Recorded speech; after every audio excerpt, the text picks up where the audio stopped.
Hello students, myself Naziba Ibrahim and welcome back to my channel e-learning accounts and maths। Students आज हम करेंगे question number 24। तो ध्यान से देखिएगा, ये क्वेश्चन थोड़ा सा डिफरेंट है। Usha limited issued 30,000 10% debentures of ₹100 each as collateral security for a loan of 24 lakh from Axis Bank। Usha limited ने एक्सिस बैंक से 24 लाख लोन लिया था, जिसके बदले में कंपनी ने 30,000 debentures as collateral security issue किया। समझ में आया? The company was unable to repay the loan on which interest payable was 6 lakh as on 31 March 2019। Company ने जो लोन लिया था 24 लाख, कंपनी वो पे नहीं कर पाई, जिसपे कंपनी को 6 लाख इंटरेस्ट भी पे करना था। Okay, company loan amount with interest पे नहीं कर पाई। अब क्या होगा? तो देखिए आगे लिखा हुआ है, Axis Bank on 31 March 2019 exercised the right vested in it by way of debentures being issued as collateral security. अब बैंक अपना राइट यूज करेगी, तो अब नेक्स्ट स्टेप इसका क्या होगा? तो जब मैंने आपको issue of debenture as collateral security वाला पॉइंट एक्सप्लेन किया था, उस टाइम में मैंने आपको बताया था ना, कंपनी जिस डिबेंचर को एज कोलेटरल सिक्योरिटी इशू करती है, मतलब लोन के बदले में जिस डिबेंचर को बैंक के पास गिरवी रखती है, जब कंपनी लोन अमाउंट पे नहीं कर पाती है तो कंपनी को उस डिबेंचर को बैंक को इशू करना पड़ता है। जब ध्यान से सुनिएगा स्टूडेंट्स, कंफ्यूज मत होइएगा। जब कंपनी बैंक से लोन लेती है तो डिबेंचर को गिरवी रखती है ना बैंक के पास, एज कोलेटरल सिक्योरिटी गिरवी रखती है ना। बट जब कंपनी लोन अमाउंट पे नहीं कर पाती है तो उस डिबेंचर को बैंक को इशू करना पड़ता है। अब कंपनी क्या करेगी? बैंक को अपना डिबेंचर होल्डर बनाएगी। तो उसका जर्नल एंट्री क्या होगा? ध्यान से देखिएगा। अभी तक पीछे के क्वेश्चंस में आपने पहली एंट्री क्या बनाई थी? Bank account debit to bank loan, ये वाली एंट्री हम बनाते थे ना। कंपनी बैंक से जितना भी लोन लेती है उसको हम यहाँ पे लिखते थे एंड उसका जर्नल एंट्री ये बनता था। बट जब आपके क्वेश्चन में लिखा रहा है कि कंपनी ने बैंक से लोन लिया एंड कंपनी पे नहीं कर पाई, ओके, तो उस कंडीशन में ये वाली एंट्री नहीं बनती है। उस कंडीशन में एंट्री क्या बनती है देखिए। एंड उसके बाद जब कंपनी डिबेंचर को एज कोलेटरल सिक्योरिटी इशू करती है तो उसकी एंट्री क्या बनाते थे हम? Debenture suspense account, debentures suspense account debit to debentures account, हम ये वाली एंट्री बनाते थे ना।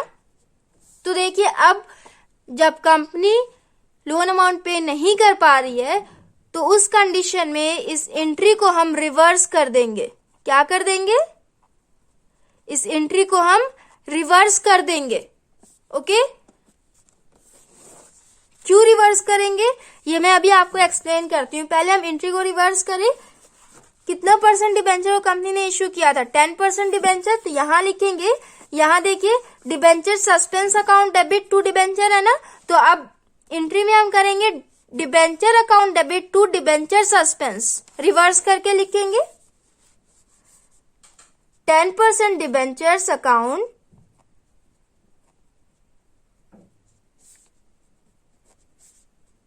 Debit to debenture suspense account.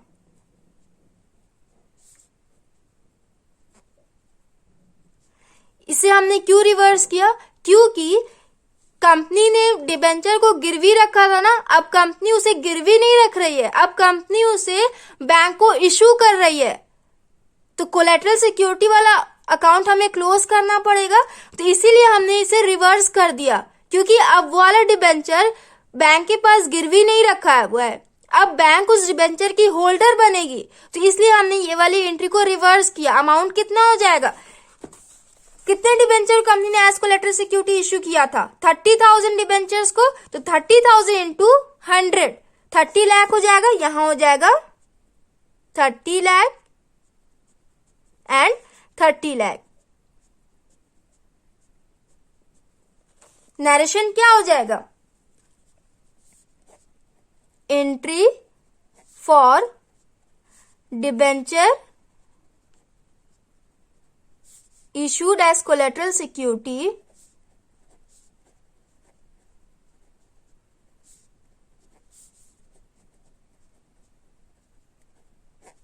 Reverse,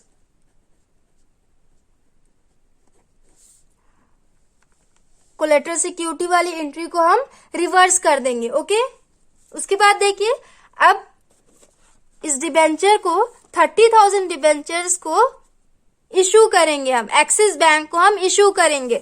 तो एंट्री क्या बन जाएगी, देखिए लोन के बदले में हम इशू कर रहे हैं ना, कंपनी लोन अमाउंट पे नहीं कर पाई थी तो उसके बदले में हमें डिबेंचर इशू करना पड़ रहा है, तो एंट्री हो जाएगी loan from axis bank. Company ने एक्सिस बैंक से लोन लिया था जो कंपनी पे नहीं कर पाई थी, तो अब कंपनी को डिबेंचर इशू करना पड़ेगा। Loan from axis bank account debit, company interest भी पे नहीं करी थी, यहां लिखा हुआ है ना, the company was unable to repay the loan on which interest payable, जिसपे कंपनी को इंटरेस्ट भी पे करना था, तो आउटस्टैंडिंग इंटरेस्ट हो जाएगा। इंटरेस्ट पे करना है बट कंपनी ने पे नहीं किया तो वो आउटस्टैंडिंग में आ जाएगा। Outstanding interest account debit to 10% debenture account. Total 30 lakh debentures issue कर रही है कंपनी। जिस डिबेंचर को एज कोलेटरल सिक्योरिटी इशू किया था कंपनी ने, मतलब गिरवी रखा था, अब उस डिबेंचर को बैंक के नाम इशू कर रही है। इंटरेस्ट कितना था, 6 लाख इंटरेस्ट था ना, गिवन है यहाँ पे, यहां लिखेंगे 6 लाख। एंड कितना लोन लिया था कंपनी ने, 24 लाख ना, यहां लिख देंगे 24 लाख। हो गया, जनरल एंट्री हमारा बन गया। आई होप आप लोग को समझ में आया हो। नरेशन क्या हो जाएगा, देखिए, conversion of debenture issued as collateral security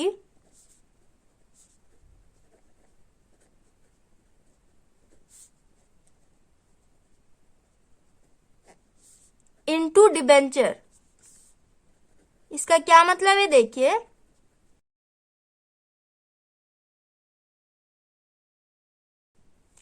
जिस डिबेंचर को गिरवी रखा गया था बैंक के पास, अब उस डिबेंचर को कंपनी इशू कर रही है। अब बैंक कंपनी का डिबेंचर होल्डर बन गया, तो उसकी एंट्री ये हो गई।